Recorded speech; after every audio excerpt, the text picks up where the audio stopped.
नमस्कार, मैं अमरजीत सिंह। आप देख रहे हैं ईस्टर्न क्रॉनिकल। आज प्रधानमंत्री नरेंद्र मोदी ने देश भर में कोरोना वैक्सीन का टीकाकरण की शुरुआत की।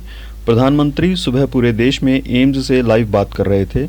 उन्होंने कोविड योद्धाओं को पहल के आधार पर वैक्सीन देने की बात कही। बातें करते हुए प्रधानमंत्री भावुक भी हो गए।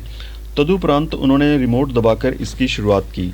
शाम 7 बजे स्वास्थ्य मंत्रालय एडिशनल सेक्रेटरी और जॉइंट सेक्रेटरी ने प्रेस कॉन्फ्रेंस कर बताया कि देश भर में कोविड का टीका लगने के बाद किसी को भी अस्पताल में भर्ती नहीं करना पड़ा। शाम 5:30 बजे तक 1,65,574 लोगों को टीका लगा था, जिसे बाद में अपडेट कर लिया गया। बाद में ये आंकड़ा 1,91,181 तक पहुंच गया। दिल्ली में 4,319 स्वास्थ्य कर्मियों को ये वैक्सीन दी गई। सेना के करीब 3,129 जवानों ने भी टीका लगवाया। 11 राज्यों में दोनों किस्म के टीके लगाए गए, जिनमें दिल्ली, असम, बिहार, हरियाणा, कर्नाटक जैसे राज्य शामिल हैं। बाकी राज्यों में सिर्फ सीरम इंस्टीट्यूट की वैक्सीन कोविशील्ड लगाई गई। कोरोना की दूसरी वैक्सीन भारत बायोटेक की वैक्सीनेशन है। केंद्रीय स्वास्थ्य मंत्रालय का कहना है कि अगले 2 हफ्ते तक रोजाना इसी तरह शाम 6:30 बजे प्रेस ब्रीफिंग करके टीकाकरण अभियान का स्टेटस बताया जाएगा। रक्षा मंत्री राजनाथ सिंह ने किसान आंदोलन पर बोलते हुए कहा कि सरकार संशोधन करने के लिए तैयार है। आप एक बार बैठकर बात तो करें। तीनों कानून किसानों की भलाई के लिए बनाए गए हैं। राजनाथ ने कहा कि देश की सर्वोच्च अदालत ने जो कमेटी बनाई है, आपको उसका सम्मान करते हुए अपनी बात उनके समक्ष रखनी चाहिए। भले ही आप कमेटी के मेंबरों से सहमत हो या नहीं, कमेटी के सुझाव मानना या मानना आपके ऊपर है।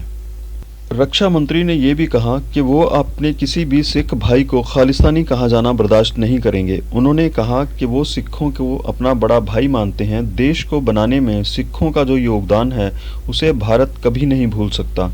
रक्षा मंत्री राजनाथ सिंह सीधी बात कार्यक्रम में उपस्थित हुए थे। उधर किसानों ने कृषि कानूनों पर बात करने के लिए बनाई कमेटी के मेंबर्स को बदलने की मांग की है। संगठन का कहना है कि इस कमेटी के लिए ऐसे लोगों को चुना जाए जो आपसी सामंजस्य के आधार पर काम कर सकते हों। अभी कमेटी में शामिल सदस्य इन कानूनों का समर्थन करते रहे हैं। उनके कमेटी में रहने से प्राकृतिक न्याय के सिद्धांत का उल्लंघन हो सकता है। एडवोकेट AP सिंह के जरिए इस मामले में जवाब दाखिल किया गया है। सुप्रीम कोर्ट द्वारा बनाई गई कमेटी में 4 सदस्य शामिल थे। इनमें किसान नेता भूपेंद्र सिंह मान, अनिल घनवट, एग्रीकल्चर इकोनॉमिस्ट अशोक गुलाटी और प्रमोद जोशी शामिल थे। भूपेंद्र सिंह मान ने गुरुवार को अपना नाम वापस ले लिया था। बंगाल में कोरोना के टीकाकरण को लेकर राजनीति शुरू हो गई है। मुख्यमंत्री व तृणमूल कांग्रेस सुप्रीमो ममता बनर्जी ने आरोप लगाया है कि केंद्र सरकार ने बंगाल को उसकी जरूरत की अपेक्षा कम वैक्सीन भेजी है। ममता ने कहा कि अगर जरूरत पड़ी तो राज्य सरकार संबंधित संस्था से वैक्सीन खरीदेगी और इसका वित्तीय भार स्वयं वहन करेगी। उन्होंने फिर घोषणा की कि राज्य के सभी लोगों को मुफ्त टीका लगाया जाएगा। इसका ऐलान वो पहले भी कर चुकी हैं। उन्होंने केंद्र सरकार से अनुरोध किया कि वे पर्याप्त संख्या में वैक्सीन की आपूर्ति करें, न केवल फ्रंटलाइन कार्यकर्ताओं के लिए अपितु राज्य के सभी लोगों के लिए इसकी उपलब्धता सुनिश्चित करें। कैलाश विजयवर्गीय भाजपा महासचिव ने ममता पर आरोप लगाया कि वे झूठ बोल रही हैं। दूसरी ओर प्रदेश कांग्रेस अध्यक्ष व लोकसभा में पार्टी के नेता अधीर चौधरी ने भी कहा कि वैक्सीन के नाम पर